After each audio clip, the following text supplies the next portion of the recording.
जीवन को जीने का सबसे सुनियोजित, सबसे सुंदर तरीका अगर कहीं से सीखना है तो रामचरितमानस है। रामचरितमानस। और जिसने इसको अपना लिया, जिसने अपने जीवन में इसको अपना, उसको फिर किसी और चीज की जरूरत नहीं है साहब। जो लोग मुक्ति की आदि आदि आदि की बातें करते हैं, अगर तुमने उस जैसा चरित्र जी लिया तो मुक्ति तो तुम्हारे आगे पीछे डोलेगी।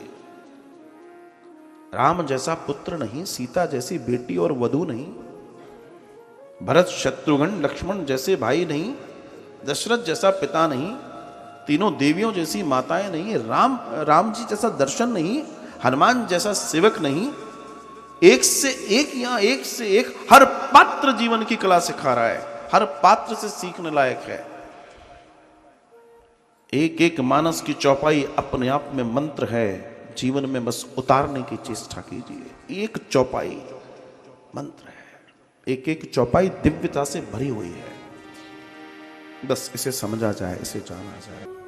राम लक्ष्मण भरत शत्रुघ्न, ये अगर देखा जाए तो सनातन का वो दर्शन है, धर्म की वो व्याख्या है जिसको जीवन में उतारना और समझना सबके लिए जरूरी है, सबके लिए।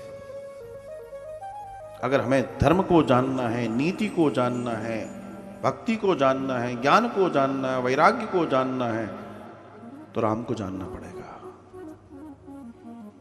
राम को पूजने वाले लोग बहुत मिल जाएंगे, कृष्ण को पूजने वाले, गुरु को पूजने वाले लोग बहुत मिल जाएंगे, लेकिन इनकी बातों को मानने वाले लोग कितने?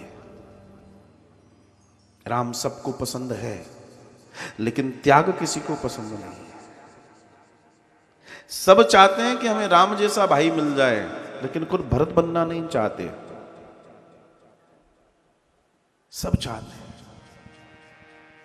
जीवन के अंदर त्याग नहीं, लेकिन प्राप्ति सब चाहते हैं। और ये दर्शन समझना सबके लिए बहुत जरूरी है, बहुत ज्यादा जरूरी है। रामचरितमानस, जो राम महलों को छोड़कर किसी बेलिनी के बेरों के लिए तड़प रहे हैं कि वो कब मिल जाए, कब मैं पा जाऊं, वो राम किसी की अवहेलना कर सकते हैं? भगवान राम का जब राज तिलक होता है तो भरत जी उनसे पूछते हैं, भैया किन किन को आमंत्रित किया जाए?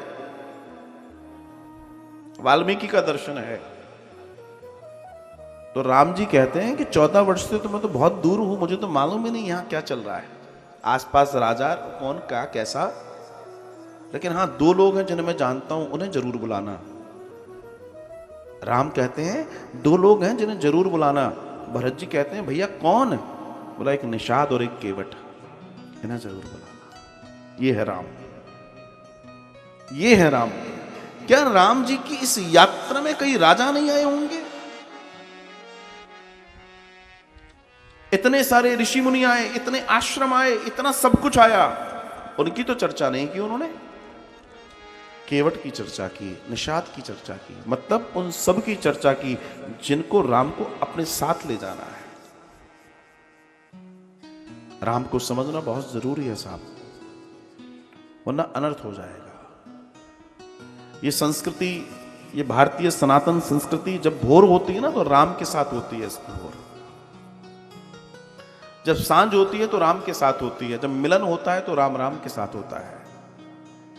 उस राम की सात्विकता को, उस राम के दर्शन को जीवन में उतारें, बहुत जरूरी है। भूतो न भविष्यति, भगवान का ऐसा अवतार कभी नहीं हुआ जिसने मनुष्य जाति को यह सिखाया कि मनुष्य का धर्म क्या है, पुत्र का धर्म क्या है, पिता का धर्म क्या है, पत्नी का धर्म क्या है। हर एक धर्म की व्याख्या उन्होंने दी है।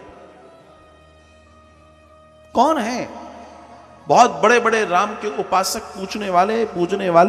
मैं यहां कह सकता हूं उस बात को कि अगर उनसे भी उनके माता पिता ये कह दें बेटा छोड़ दे सब कुछ, तो राम को भूल जाते हैं लोग।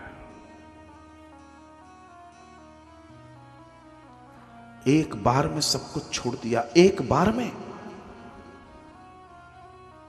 और ध्यान रखना, प्रकृति का नियम कितना महान है।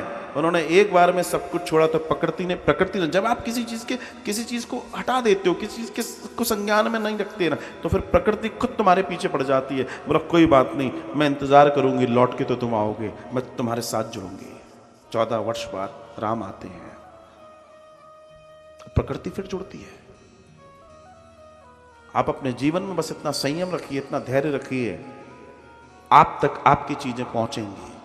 बस सत्य पर चलते रहिए। सत्य में जयते, सत्य की सदा विजय होती है। यही श्री राम का दर्शन है, यही श्री कृष्ण का दर्शन है।